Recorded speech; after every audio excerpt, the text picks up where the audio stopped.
Well, good morning, DirtFish Rally friends, and welcome to day 2 of the Monte Carlo Rally. I have to say, David, it's an early start this morning.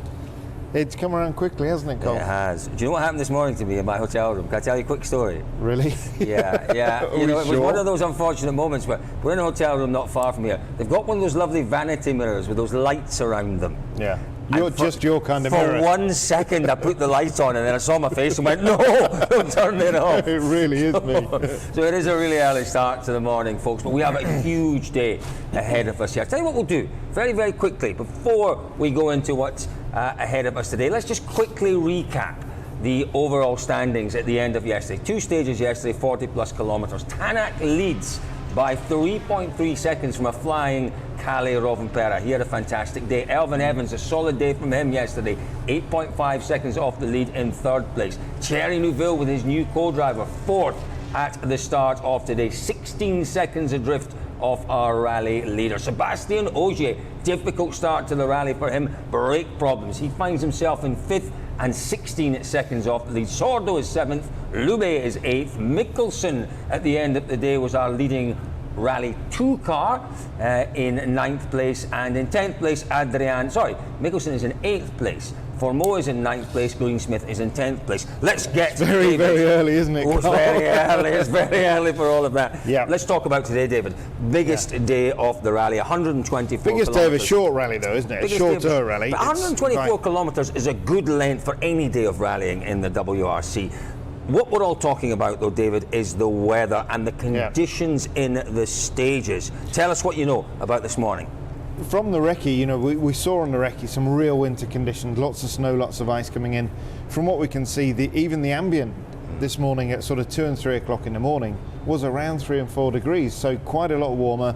A lot of the snow's melted, and in the first stage of the day, it appears that that's really where the only sort of snow, ice, slush is. Well, I'll tell you what, let's have a word with a friend of ours. It's Leo Ulrich. Leo, a Canadian rally champion. He is doing ice notes for Sean Johnson. He sent us this little video from the end of the opening stage of the day. Good morning, ladies and gentlemen. So the time is 5:25 a.m. We just finished stage 3 and 6, which is the first stage of Friday for 2021 Rally Monte Carlo. Well, all these stages are very good fun, but I have to say I'm almost a little bit disappointed that conditions improved on this one so much. This stage had a long section with full snow and ice and like mega sleepy ice with big braking, downhill sections, really slippery and everything. And now most of that melted. In that section we're just down to patchy ice, and the beginning of the stage and the end of the stage outside of that section, they're just wet or damp tarmac. So I think it makes tire choice a lot easier. I would definitely go on non-studded winter tires for this one, because that makes more sense for the whole loop where there won't be so much ice at all now. But yeah, it was gonna be a proper full-on winter craziness. Now it's less than that, unless something changes with precipitation, but still, nevertheless, very exciting. So absolutely, as you were saying, David, looks as if things have changed dramatically from the recce. How difficult is that going to be for the drivers? It won't be difficult because they'll adjust, because you know they'll get all of the data, all of the information from the Ice Note crew. I guess, I mean, you build up a mental picture, don't you, or a physical and mental picture as you drive through what you're going to expect, and then 3 or 4 days later it's changed radically. But you know they'll go through. Don't forget, you know, they're going through this first stage in the dark anyway, so it's not going to be the same as on the recce at all. So yeah, but I think from what we can understand, that's the only stage 3, with that snow and ice, slushy ice in there in the middle.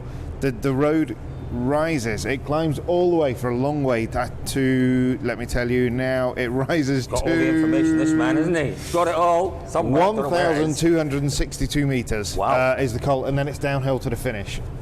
But again, once you go over the colt, it very quickly goes back to damp, not even wet, just damp conditions.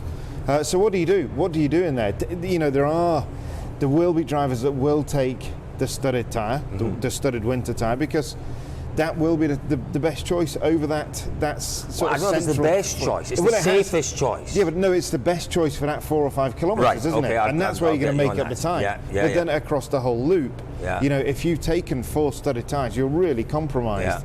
for the following two, because you're carrying those studs probably at the rear of the car. And it is, it's very difficult. This is a typical Monte compromise.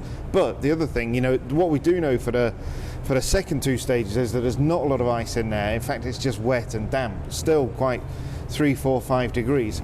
But there is this phenomenon. That's a good word. It's a which good word for this time of the morning, David Evans. At around sunrise. Yes. Where the temperature drops, doesn't it? And it can drop 5 degrees. Well, let's just quantify or qualify what we're saying here. All the information we've had about these opening stages comes from the crews that have gone through already. Yeah. But they went through round about 5 o'clock local time. No. Well, 2 and 3 o'clock. Maybe quite a lot earlier. yeah. So what you're saying, tell us about this phenomenon. Something happens. I did some research about this, and it's something about the sun coming up and the temperature dropping. Yeah, but it takes away some of the energy, the heat out of the earth or something, and then it just gets a bit colder. A lot colder. Sometimes a lot colder. It's like a quick freeze. Exactly, and that's the point. So all of the wet and the damp can then become a verglas.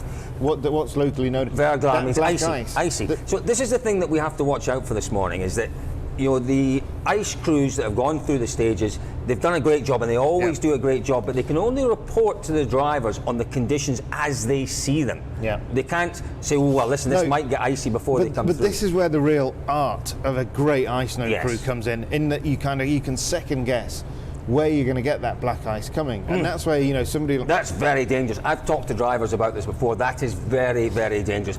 Some will do it, but a lot of them say, no, I want you to tell me about the conditions as you see them. That is very dangerous. But I think what all of this shows, David, is it's going to be, again, a typical Monte loop of stages. Tyre choices will be difficult. Maybe they'll go for the super softs. Maybe. I think, you know what I think we'll see on that first stage? I think we'll see 1 or 2 drivers going with one studded tyre. That will be interesting. We've seen that.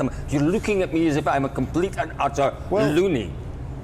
I just wouldn't see the point of that. Why not? Where would you put your one studded tyre? Front left. So you're saying that there are more right-handers? I'm saying it just gives you that little bit of extra confidence for those 4 kilometres, but it doesn't compromise. I would say it destroys your confidence. No, I've seen it done before. I've seen it done before. I've seen it done a few times before to great success. Shall we bet? I would bet you a £5. Breakfast. Bet me breakfast. Okay, I'll bet you breakfast. Shall we shake it? Well, no, we're not allowed to. We'll do a virtual shake. We'll do a virtual shake. But I couldn't see that. I can absolutely see. I would be surprised if most people didn't take 2 studded tyres. Folks, you can see how difficult it is. You really can see how very, very difficult it is. David and I are having discussions. I'm sure the drivers will be having discussions with Pirelli, with their ice crews, with the team bosses about what to take out there. Just to give you an idea of what we expect in terms of the weather forecast this morning, there is talk of some really serious weather this afternoon. But this morning looks okay. It's damp. We might get some precipitation, between 30 and 50% chance of a rain shower. It won't snow. It won't snow this morning. It may snow this afternoon. We will bring you updates. You said there was definitely a huge storm coming through. There is a massive storm. A massive storm. When that massive storm is going to hit is quite another matter.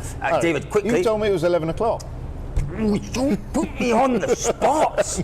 You were very the confident. information I had was 11 o'clock for this big storm. It'll rain in Gap, but as you mentioned, the call that they go across on the first stage, 1,600 metres, 5,000 feet.